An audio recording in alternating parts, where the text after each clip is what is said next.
yan, nakapapel yan. Alam naman natin. Kung ikaw ay kidnapper, kahit anong kaso mo, nakapapel yan. Bakit naka-cellphone? Paano ma-authenticate? Kung Photoshop yun o screenshot lang ng kahit ano. Yung nagbibigay mismo ng warrant general, alam niya na dapat papel yun. So nirereklamo ng ating mga abogado, dinala sa Supreme Court. Binilisan naman ng Supreme Court, umakto naman sila. Nagbalita ngayong hapon na mag-issue ng TRO. Bakit pinrepair pa yung aeroplanong yun para sa pilitang isa kayang Pangulong Rodrigo Duterte? Kahit dumating dito ngayon yung TRO, ano mangyayari na itakas na Pangulong Rodrigo Duterte? Ano pong sunod na hambang natin, sir? Tayo, hindi natin alam kung anong hakbang ng ating mga leader. Siyempre, inaasahan natin si Vice President Sara Duterte. Pero masabi ko sa ating mga kababayang Pilipino, ang hina naman natin.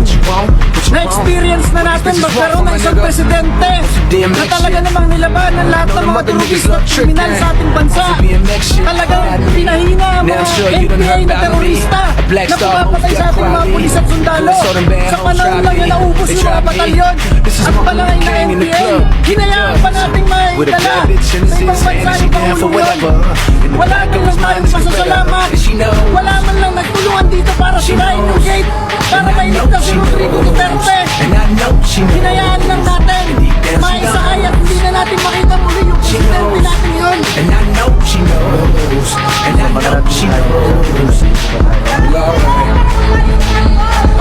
Inaantay natin kung anong balita. Pero yun ang problema, nag-aantay lang tayo lagi ng balita. Nandiyan na mismo yung Pangulo ng Pilipinas, nasa labas lang. Nandito lang tayo maghapon. Nagbalita ng Supreme Court na mag-iisip ng TRO para ililipat si Pangulong Duterte. Hinayaan pa natin yung general na yun. Nagtulungan si PNP agad. Hinayaan si Pangulong Duterte. Para lang sa kanyang pangarap. She just wanna sing on it. Napakawalang Got me up utang na so loob high, natin mga trying to get a Pilipino. piece of that apple May pie. Pangulong Rodrigo I be Duterte. up so high, Kahit trying to get a isang piece of Pangulo that apple pie. na halos ubusin ng Dance on teroristang fire, my pants NPA. on fire, 'cause I told her I Halos was ubusin sleeping ng mga inside. This teroristang the young kriminal thing that I told, na and she could be bumibiktima doing sa the ating same mga thing I pulis, suppose. And she sundalo knows, at mamamayang Pilipino. she knows. Hinayaan lang natin And I know she itakas ang Pangulong knows, and Duterte I know papunta sa she ibang bansa. knows. And deep down she knows. I-surrender sa mga dayuhan. ICC na mismo si Pangulong Trump na Amerika hindi na nire-recognize ang ICC. Napakaraming politiko sa Pilipinas na kurakot, na after ng kurakot gusto makatakas ng Pilipinas. Hindi natin pinapatakas, may hold departure order.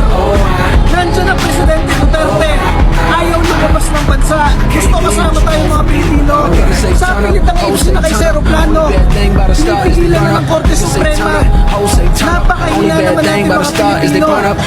Talaga namang yung ganun talaga napaka-fail ng ating Estado. Sir, sa nangyayari dito, sir, may mga dapat bang, may mga nagkamali ba dito? May mga dapat kasuhan ng opisyal? Hahanapin natin lahat isa-isa yung mga yan. At ngayon, wala tayong masabi. 60 days election ng Pilipinas. Masabi ko sa inyo, wala sa inyong Duterte parties. Tayo lang nagtanggol kay Pangulong Duterte sa Kongreso.